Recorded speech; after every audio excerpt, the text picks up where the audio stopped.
Okay, AP Calculus AB, 5 day 11, extra credit review, office hours. So I guess you could check your answers yet. I'm trying to show you the answers.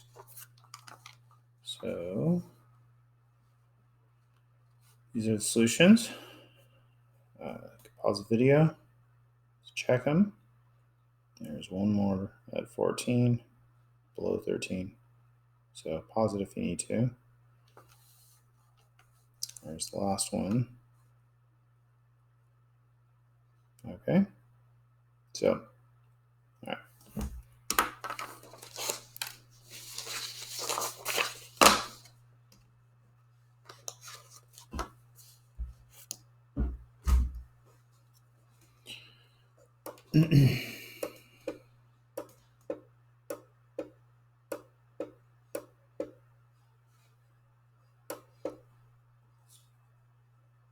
Yep.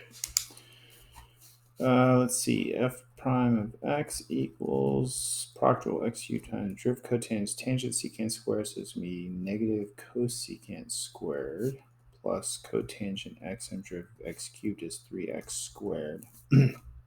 So then f prime of x equals negative x cubed cosecant squared plus 3x squared cotangent x. So put the stuff that's not inside the trig in front of it. Next one's going to be a product rule. I guess I'll do the work over here. F prime of x equals cosine of x times derivative secant is secant tan plus the derivative maybe secant times derivative cosine, which is negative sine.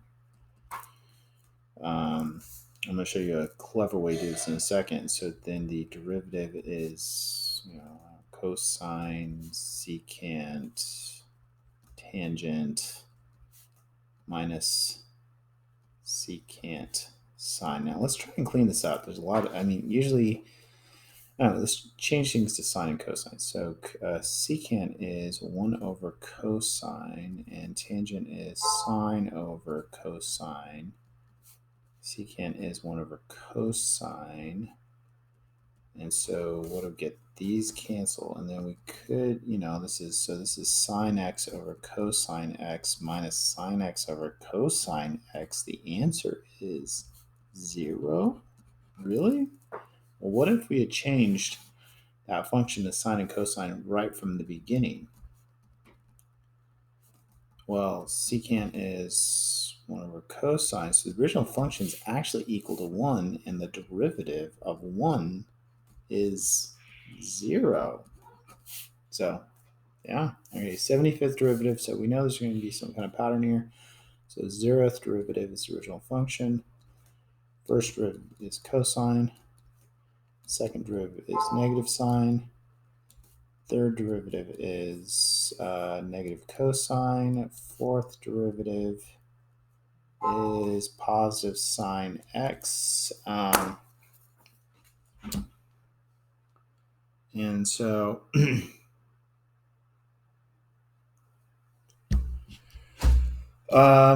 let's see. So we're back to the beginning. So that's our pattern. So it's definitely in groups of 4. Restart it. So let's take the 4s out. That's almost 80, which would be 20. So I think it's 18. That would be 72. The remainder is 3. So that means the 75th derivative is equal to the third derivative, which is equal to negative cosine x.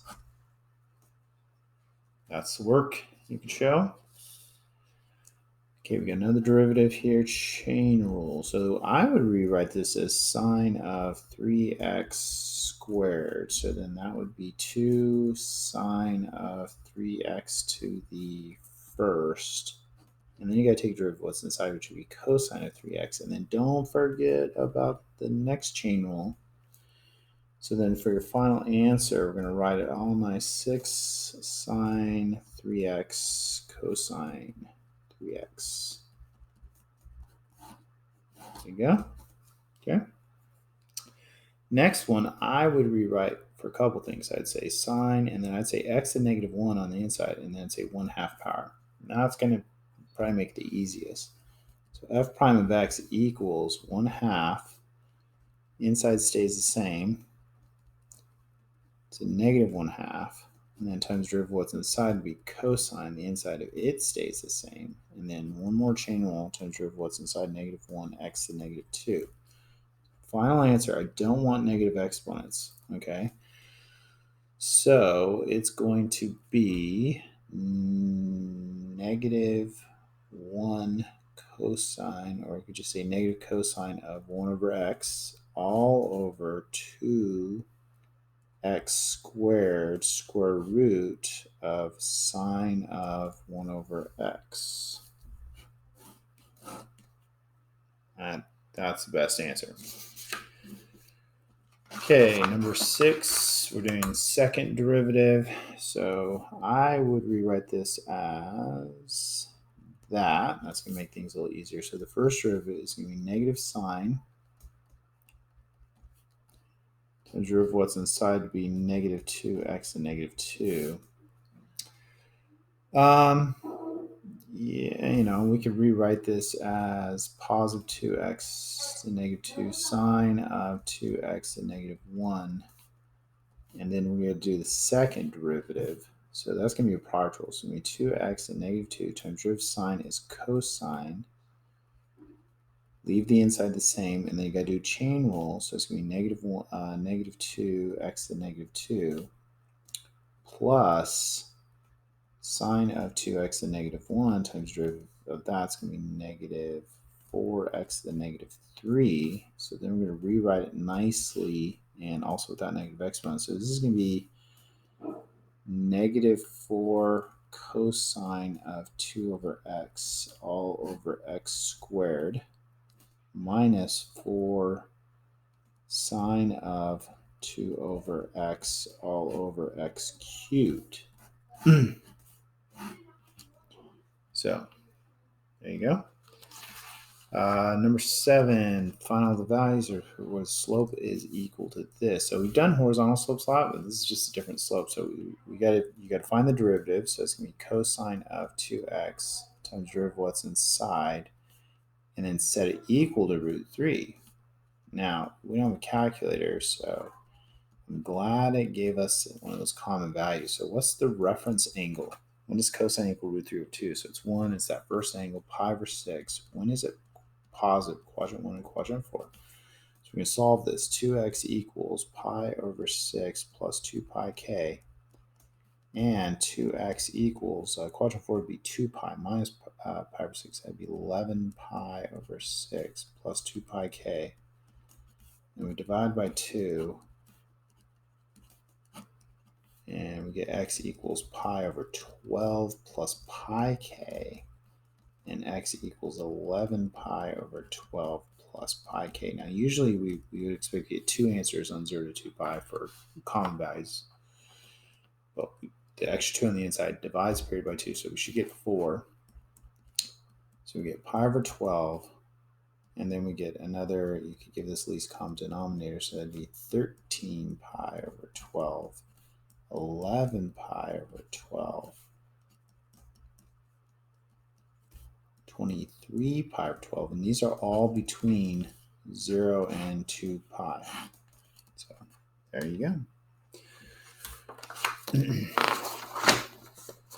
Got a function table, which you should expect on your tests. I think the pretest may not have had one, but we've done a lot of them. And here is one for you to try. So, first thing to do is to show the work to find k prime of x. This is going to be low d high minus high d low all over low squared. So then we're going to plug 3 into it. So g of 3, f prime of 3, f of 3, g prime of 3, all over g of 3 squared. So we're going to look these values up. G of 3 is 3, f prime of 3 is 0, f of 3 is 1, g prime of 3 is 2. G of 3 is 3 squared. So we get negative 2/9. Be careful, show your work, get full credit. I think showing your work also doesn't slow it down, maybe speeds it up.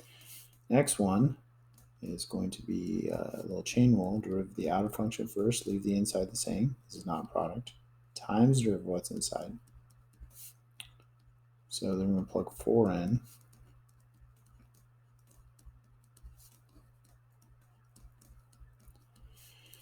And g of 4 is 2.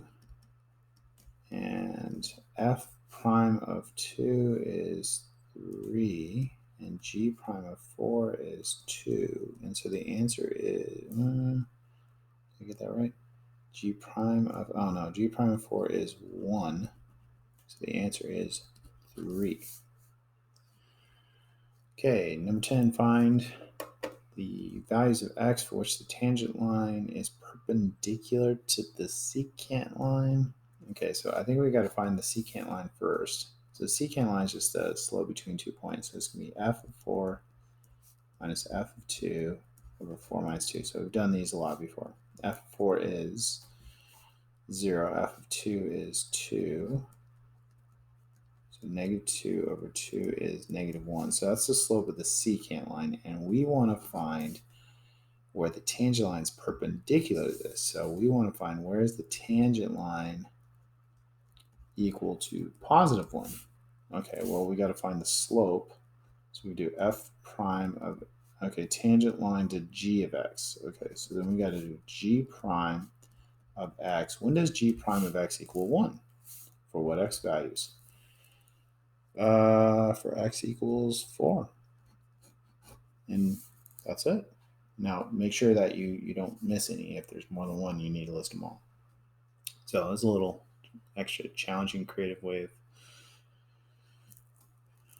using a function table. So now implicit differentiation. So it's going to be 2y dy dx equals 2x plus sine y dy dx.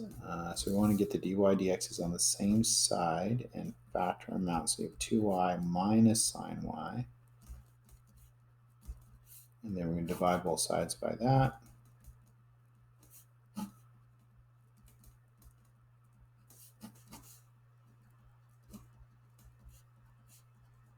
And our answers usually for implicit differentiation have y's in the answers. So there you go. Find the equation of the tangent line. So you have x, y pairs. All we need is a slope. So we can do implicit x times root of y dy dx plus y times root of x is 1 plus 2y to the first dy dx equals 0. Now I plug this x and y pair in right now. So it's going to be 2 dy dx plus 1 plus 2 dy dx equals 0. So 4 dy dx equals negative 1. So dy dx equals negative 1/4. So that's your slope. So we can do y minus 1 equals negative 1/4 x minus 2. Leave it, Winslow form. Please don't do extra work. You could if you want, but now you could have also gotten the dy dx equation all nice in terms of x's and y's first and then plug in the x, y pair. You know, that works, but it's extra work.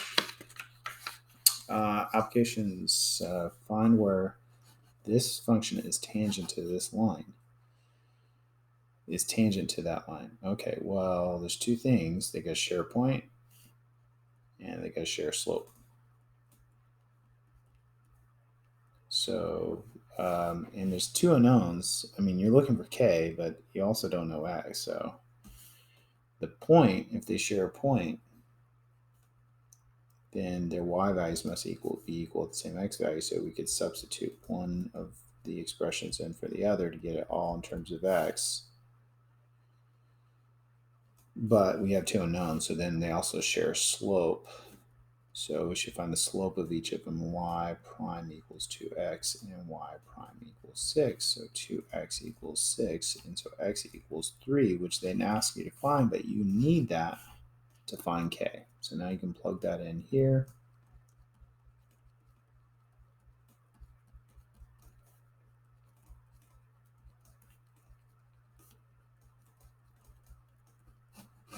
K equals 19. Now this last one is graphic calculator, but you're not going to have any graphic calculator problems. But it says find the x and y intercept of the tangent line to y equals natural log of x at x equals 1.2 are what? Okay, so the x and y intercept of the tangent line. So you got to find the tangent line, and then the x and y intercept just algebra stuff. So I mean, we could try and use a calculator. I mean, we could probably do a good amount of this by hand. That's your x value. So the y value is going to be this, and then the slope y prime. Now this is one of those rules that we haven't been doing this chapter. I showed it to you one time on a multiple choice question. It's 1 over x. That's derivative natural log. So then at 1.2, it's 1 over 1.2, or 10 over 12, or 5, 6. So we can find the equation of the tangent line ourselves.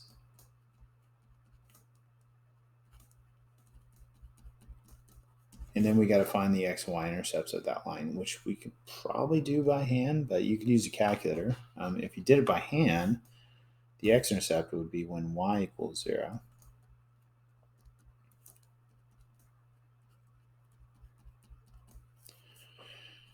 You probably would want to distribute this. This, by the way, is 6/5, right? So that's going to actually end up being -1.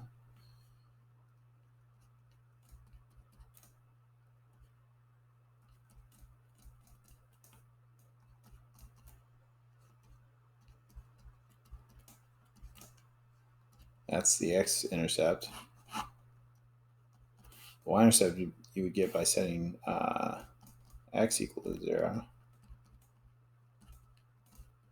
Remember, 1.2 is 6/5.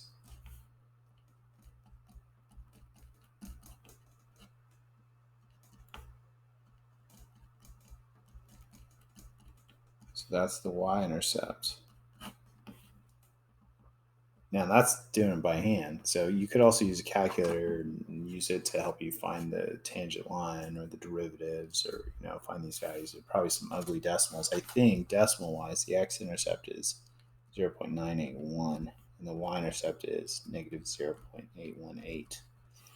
But yeah, you don't need to really worry about that for the test. So just a little extra review to get your mind to remember what to do on a graphing calculator. So that's it. You ready for the test?